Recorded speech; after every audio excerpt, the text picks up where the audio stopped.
హరి ఓం శ్రీ గురుదేవ దత్త. అవధూత చింతన శ్రీ గురుదేవ దత్త. దత్తాత్రేయ స్వామి యొక్క మూల రూపమైనటువంటి ఇప్పుడు మనకు లభ్యమవుతున్నటువంటి శ్రీ ద్విసహస్రీ గురుచరిత్ర గ్రంథం అన్నమాట. ద్విసహస్రీ గురుచరిత్ర గ్రంథం గురించి రంగావధూత గారు ఎలా వర్ణించారు అంటే, తను ఎలా చదువుకోవాలో తన ఊహల్లో ఉన్నట్టు ఒక శ్లోకంలో వర్ణించారనమాట. ఆ శ్లోకం రంగహృదయం అనేటువంటి గ్రంథంలో ఉంది. ఇప్పుడు మనం ఆ శ్లోకానికన్నా భావం గురించి చదువుకుందాము.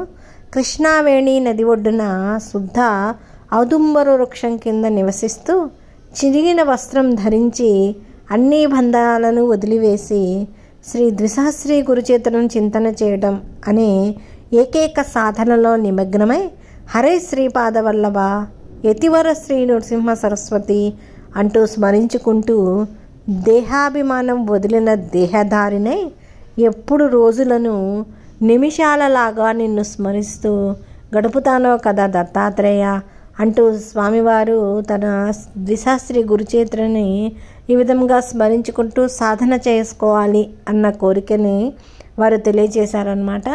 ద్విసహస్రీ గురుచరిత్ర ఎన్నో అద్భుతమైనటువంటి అనుభవాలను ప్రసాదిస్తోంది. దానికి కారణం ఏంటంటే, వాసుదేవానంద సరస్వతి స్వామి గారు తన భక్తులందరూ దత్తకృపణకి పాత్రలు అవ్వాలన్న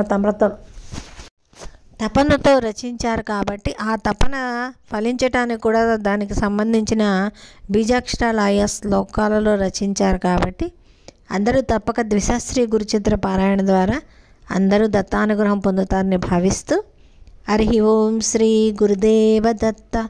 అవధూత చింతన శ్రీ గురుదేవ దత్త. సర్వం శ్రీ దత్తార్పణమస్తు.